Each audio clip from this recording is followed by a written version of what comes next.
Hi class, welcome to week 2 in child psychopathology. I just want to review a couple things from our first week in this class and then launch into the material for week 2. So a couple things. Was really impressed with the hard work you put in for the first week and how thorough and in-depth your case study assignment papers were.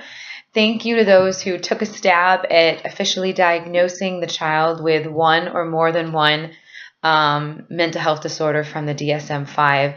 They write some of these case studies to give you a variety of symptoms that could potentially fall under a few major child disorders. And sometimes they give you more information than others. This one did not tell you at all what was going on, but gave you a lot of clues. And internalizing and externalizing are overarching names for some of the subcategories of the disorders. They aren't actual disorders. So I was looking to you to kind of take a stab at picking a few and telling me why you thought that was the case, where there were quite a few that could have fit for Michael's case study. Moving forward, I want you to kind of keep that in mind, that I'm looking for you to do what's called a little differential diagnosis, putting a lot of these symptoms together and trying to pick and choose where it might fall or lie based on some of your educated guesses with all the information you're taking into play. The historical information of the child's life you're aware of, the family environment dynamics, what we know about their learning and abilities, and any mental health symptoms that we have to take of note.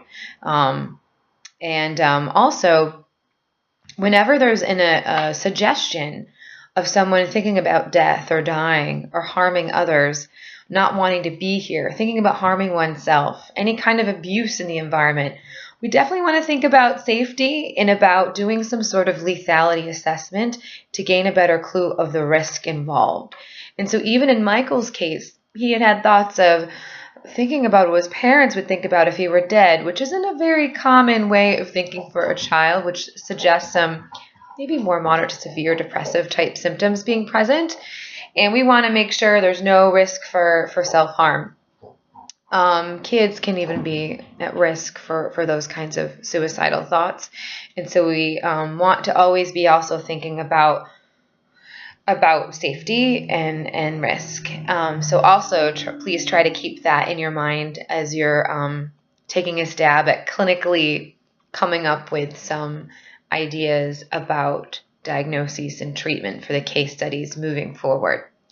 And speaking of moving forward, for this week, week 2, we'll be looking at intellectual disability and developmental disorders, predominantly intellectual disability, which is really on a spectrum, as well as autism, which we have better understanding can really present itself in many ways as well and is on a spectrum. So to kind of start learning the differences, because sometimes children and adults can be diagnosed with both or one or the other, and they are different, and to get a better grasp and understanding of the differences and what key markers and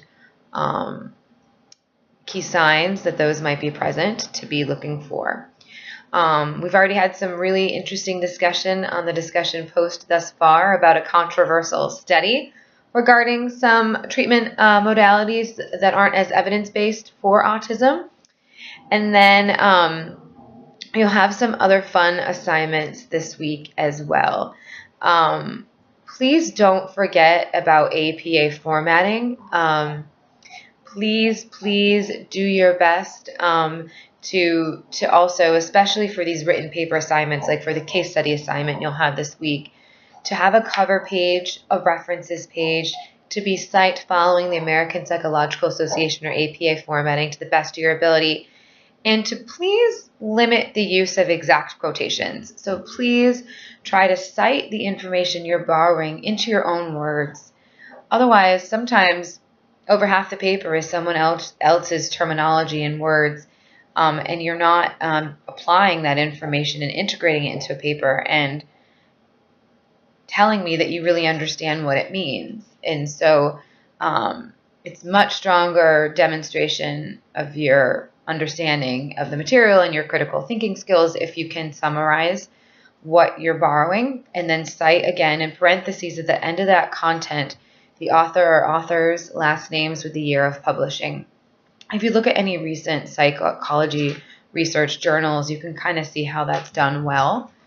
And please try for all of your papers to integrate literature, especially this, and to not forget that when you're looking for studies to help support your papers, it's best to start with the Hatch Library or like Google Scholar versus some typical websites, like Psychology Today, for example, or Wikipedia. I would much rather you find a research study that's been published in a reputable journal that did some sound research to come up with some of the claims that they're professing. For social sciences, it's really important to be considering the source when you are citing some information about human functioning and mood and statistics related to that. So, not that some websites aren't okay, but please try hard to take a look at the how reputable the sources are.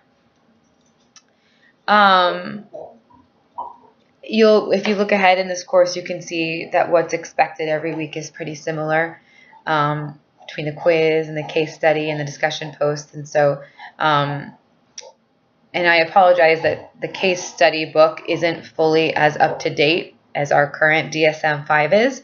So some of the terminology is going to be a little dated. So I prefer if you can integrate DSM-5 material as best you can. But I understand that some of this case study book is slightly with DSM-4 material. If there's any questions, please just keep them coming. Some of you have been doing that. And again, I've really enjoyed reading and been proud of the work that you've been submitting thus far, and look forward to working with you some more. So I will speak with you next week. Take care. And if you hear a noise in the background, it's my puppy with her chew toy. Thank you. Bye.